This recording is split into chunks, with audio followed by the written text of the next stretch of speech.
안녕하십니까. 뉴욕 중앙일보 주간 뉴스 브리핑 시간입니다. 먼저 지난 수요일 6월 21일자 신문부터 소개를 해드리겠습니다. 북한에 17개월 동안 억류돼 있다가 지난 13일 석방이 됐는데 혼수 상태였습니다. 버지니아 대학생 오토 원비어 엿새 만에 사망을 했습니다. 미국으로 돌아와서요. 그래서 지금 이 미국에서는 사실상 이제 김정은이 살해를 한 것이다. 그래서 대북 응징론이 확산되고 있다는 그런 보도입니다. 지난주 이제 트럼프 대통령이 이틀 연속으로 북한 정권을 강력히 규탄을 했고요. 상원의 존 맥케인 국방위원장은 적대 세력의 살해를 묵과할 수 없다.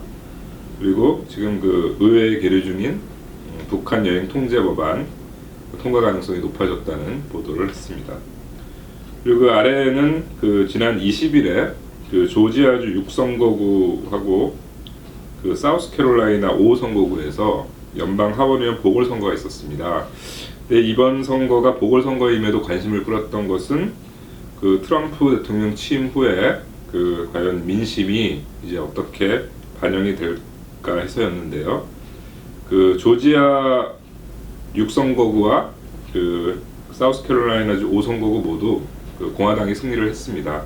물론 이제 이들 지역은 원래 공화당 우세 지역이었지만 조지아주 6선거구 같은 경우에는 지난 예비선거에서 민주당 후보가 큰 표를 얻어서 뒤집어지는 게 아니냐는 그런 전망이 제기되기도 했었지만 공화당에서 무난히 승리를 해서 트럼프 취임 후 치러진 4개 지역 보궐선거에서 모두 공화당이 승리하는 그런 상황이 됐습니다.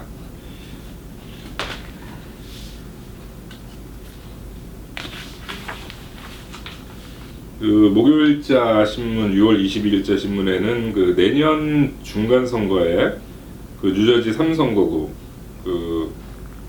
이제 남부 쪽입니다. 뉴저지 3선거구에 출마하는 한인 앤디 김 후보에 대해서 뉴욕타임스, AP통신 등 주요 미국 언론들이 관심을 보이고 있다는 그런 기사를 실었습니다. 지금 이 지역구 현역 의원이 트럼프 케어 설계자로 알려져 있는 톰 아서 의원입니다.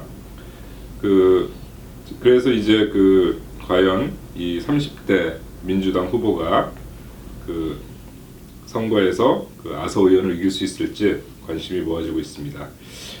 그리고 이 앤디 김 후보는 로주 장학생으로 옥스퍼드 대학교에서 유학을 했고요. 오바마 대통령 시절 백악관 국가안보회의에서 이라크 담당 디렉터로 활동을 했습니다. 그리고 한국의 이제 새 정부 출범 이후에 전 세계에 있는 대사, 총영사 등 공관장들에 대해서 이제 일괄 사표를 제출하라고 지시를 했고, 그에 따라서 김기한 뉴욕 총영사, 조태열 유엔 대사도 사표를 제출했습니다. 일단 새 대통령 취임에 따른 관행적인 절차이고 재신임 과정을 거쳐서 이제 유임 여부가 결정이 될 예정입니다.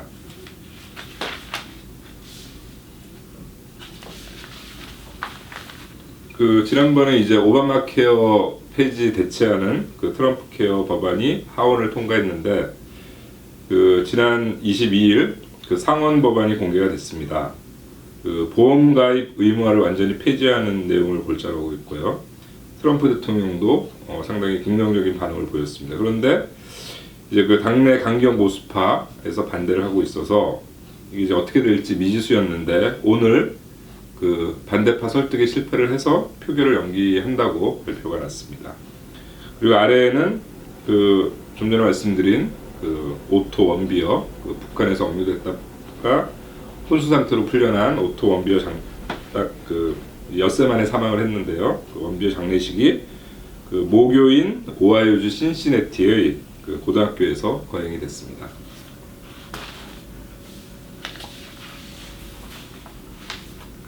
(6월 24일자) 신문에는 6.25 67주년 특집 기사를 실었습니다. 뉴저지 뉴욕 일원 참전 기념비를 조사를 했는데요. 맨하튼 배터리 파크 그리고 플러싱 키사나 파크 비롯해서 그 뉴욕, 뉴저지하고 커네티컷, 펜실베니아주에 30여 개 정도 기념비가 설치가 되어 있습니다. 그리고 기념비뿐만 아니고 그 스태튼 아일랜드에 있는 그 코리안 워 베테랑스 파크웨이 같이 그 기념 도로도 여러 군데 명명이 돼 있어서 그 한국 전쟁을 기리는 그런 모습을 담았습니다. 사진은 그 맨하탄 배터리 파크하고 그 저지시티 리버티 스테이트 파크에 있는 6.25 참전 기념입니다. 그리고 그 베이사이드의 그 9월에 개교하는 PS376 초등학교 그 한인 클라라 강 씨가 그 교장으로 내정됐다는 소식을 담았습니다. 사진은 이 지역구의 그 폴 벨론 시의원하고 같이 있는 모습입니다. 그 와이스톤에 있는 JHS 185 중학교에서 그 14년간 근무하면서 그 교감을 역임한 그런 이력을 가지고 있습니다.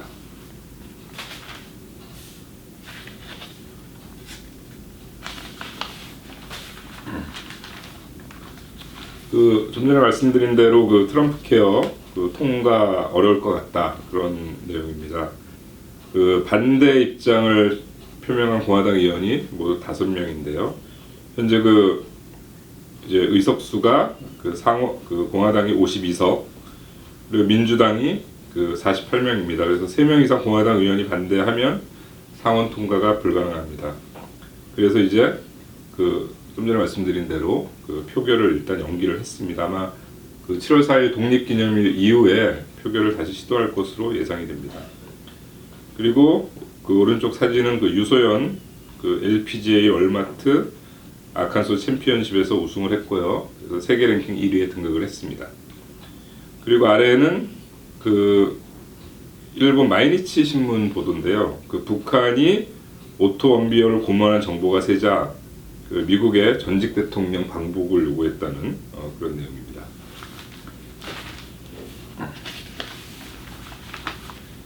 (6월 27일) 화요일자 신문입니다. 그 이제 26일 월요일 날 또 큰 발표가 있었는데요. 그 연방 대법원에서 트럼프의 그 무슬림 입국 금지 행정명령에 대해서 부분적으로 시행할 수 있도록 그렇게 판결을 했습니다. 그 미국에 가족이 있거나 취업, 유학을 목적으로 한 방문이 아닐 경우에는 그 입국을 금지할 수 있다는 내용이고요. 그 9명 전원 일치로 결정을 했습니다. 실제로 그 이 행정명령이 위헌인지 아닌지 여부는 그 10월부터 심리를 할 예정입니다. 그리고 이날 그 퀸즈 롱아일랜드 시티 그 퀸즈보로 플라자 인근에서 그 아파트 공사 현장에서 그 콘크리트 바닥이 무너지면서 그 인부 4명이 다쳤습니다. 그 생명에는 지장이 없고요. 바닥의 콘크리트가 하중을 못 이겨서 무너진 것으로 추정이 되고 있습니다. 그 사진 보시면은 그 빌딩국 관계자들이 그 사고 현장을 조사하고 있는 그런 사진입니다. 지금까지 뉴욕 중앙일보 한 주간 일면에 실린 기사들 소개해드렸습니다. 저는 다음 주에 다시 찾아뵙겠습니다. 감사합니다.